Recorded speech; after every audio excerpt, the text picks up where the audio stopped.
एक ऐसी कहानी जिसमें माँ ही अपनी बेटी की जान की दुश्मन बन गई, जिसमें सिर्फ झूठ था, धोखा था और मौत थी। ये कहानी है सीना बोरा मर्डर केस की। एक ऐसा राज जिसमें हर पहलू आपको हिलाकर रख देगा।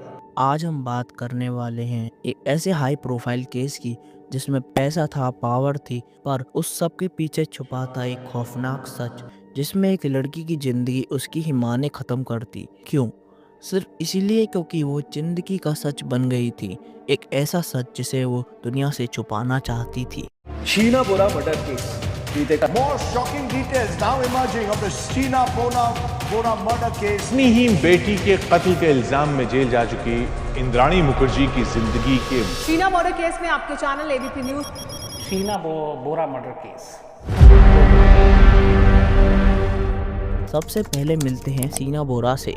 सीना एक यंग, स्मार्ट और एम्बिशियस लड़की थी।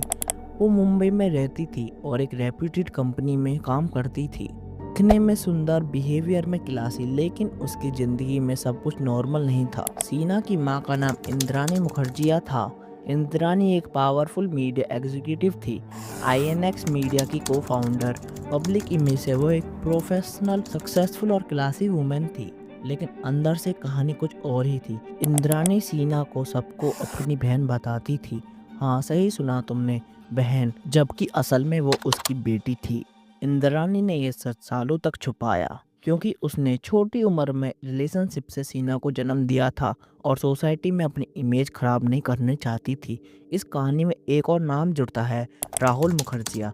राहुल पीटर मुखर्जिया का बेटा था। पीटर भी मीडिया की दुनिया का एक बड़ा नाम था और इंद्राणी का थर्ड हस्बैंड था। राहुल और सीना एक दूसरे से प्यार करते थे, लेकिन ये रिलेशनशिप इंद्राणी को बिल्कुल भी पसंद नहीं थी। राहुल और सीना के बीच का रिश्ता बहुत स्ट्रॉन्ग था। दोनों एक दूसरे से शिद्दत से प्यार करते थे। सीना ने राहुल के साथ फ्यूचर के सपने भी देख लिए थे, लेकिन उनका रिश्ता जैसे जैसे सीरियस होता गया, इंद्राणी का गुस्सा बढ़ता गया। 2012 के आसपास की बात है। सीना और राहुल सीरियस हो चुके थे, शादी का प्लान भी कर चुके थे। जब यह बात इंद्राणी को पता चली तो उसने तुरंत अपोज किया, क्योंकि अगर सीना और राहुल की शादी होती तो सीना और इंद्राणी का असल रिश्ता सबके सामने आ जाता, और यह बात इंद्राणी किसी भी हाल में नहीं आना चाहती थी। इंद्राणी के मन में सिर्फ एक ही बात थी, ये लड़की मेरी जिंदगी की सबसे बड़ी गलती है और अब ये मेरी रेपुटेशन के लिए खतरा बन गई है। सीना की एग्जिस्टेंस से उसकी एक एक झूठी कहानी की पोल खुल जाती, इसलिए उसने सोचा कि एक ही रास्ता है, सीना को जिंदगी से मिटा दो। 24 अप्रैल 2012 मुंबई। इंद्राणी ने सीना को फ़ोन करके बुलाया और बोला, डिनर करते हैं। सीना थोड़ा कंफ्यूज थी क्योंकि माँ से ज़्यादा बात नहीं होती थी, लेकिन फिर भी उसने हाँ कर दिया। क्या पता माँ बदल गई हो।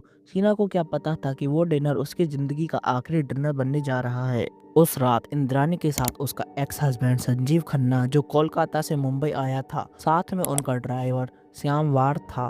प्लान सिंपल था, सीना को नशे की गोली दो और उसे कार में डालकर उसका गला काट दो। कार में सीना को ड्रिंक्स में कुछ मिलाया गया और जब वो बेहोश हो गई तो इंद्राणी और संजीव ने मिलकर उसका गला घोट दिया। ड्राइवर सब देख रहा था।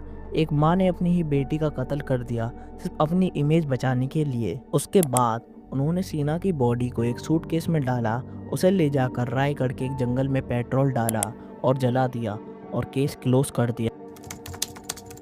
3 साल तक किसी को कुछ पता नहीं चला। सीना गायब थी, पर इंद्राणी सबको बोलती रही कि वो यूएस चली गई है हायर स्टडीज़ के लिए।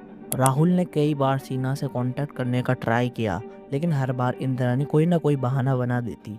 राहुल ने पुलिस को भी कांटेक्ट किया था, लेकिन जब फैमिली खुद बोलती कि लड़की यूएस चली गई है तो इन्वेस्टिगेशन रुक जाता है। फिर राहुल ने कभी हार नहीं मानी। उसने हर जगह सीना को ढूंढा, लेकिन कोई निशान नहीं मिला। फिर 2015 में ट्विस्ट आया। इंद्राणी का ड्राइवर श्यामवार राय एक इलीगल वेपन के केस में पकड़ा गया। जब पुलिस ने उसे थोड़ा प्रेशर डाला तो उसने एक ऐसी कन्फेशन दी जिसे पुलिस भी शॉक हो गई। उसने बोला, मैं सीना बोरा के मर्डर केस का गवाह हूँ। पुलिस ने तुरंत इन्वेस्टिगेशन शुरू किया। श्यामवार ने एग्जैक्ट लोकेशन बताई जहाँ पर सीना का जला हुआ डेड बॉडी डिस्पोज किया गया था। जब वहाँ डिग करके देखा गया तो स्केलेटन मिला। फोरेंसिक टेस्ट ने कंफर्म किया कि वो सीना ही थी। इंद्राणी को तुरंत अरेस्ट किया गया। उसके बाद संजीव खन्ना और फिर पीटर मुखर्जी वो भी। पीटर इनिशियली क्लीन था, लेकिन बाद में उसके खिलाफ कुछ फाइनेंशियल और इन्वायरमेंट रिलेटेड इशू दिखे। उन्होंने पैसा इधर उधर किया था, जिसके सीना को भी कुछ पता था। इन केस में कई शॉकिंग बातें सामने आई, जैसे कि इंद्राणी ने अपनी दूसरी बेटी विधि को भी सीना की तरह ही अडॉप्ट किया हुआ बताया हुआ है।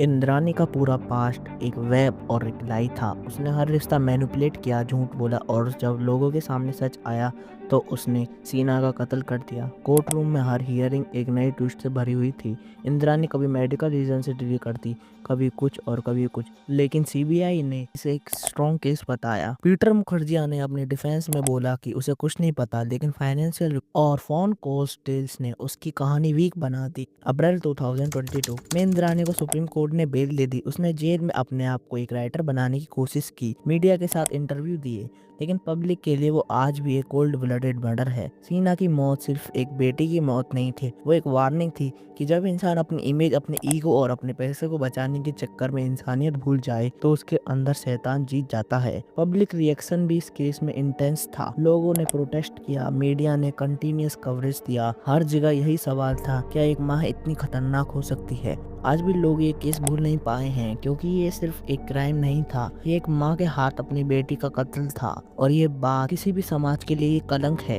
ये था सीना बोरा मर्डर केस, एक ऐसा राज जिसमें हर पहलू चौंकाने वाला था। अगर आपको ये कहानी इंटरेस्टिंग लगी तो लाइक करें, शेयर करें और चैनल को सब्सक्राइब जरूर करें, क्योंकि ऐसी और डार्क रियल कहानियां मैं आपके लिए लाता रहूंगा।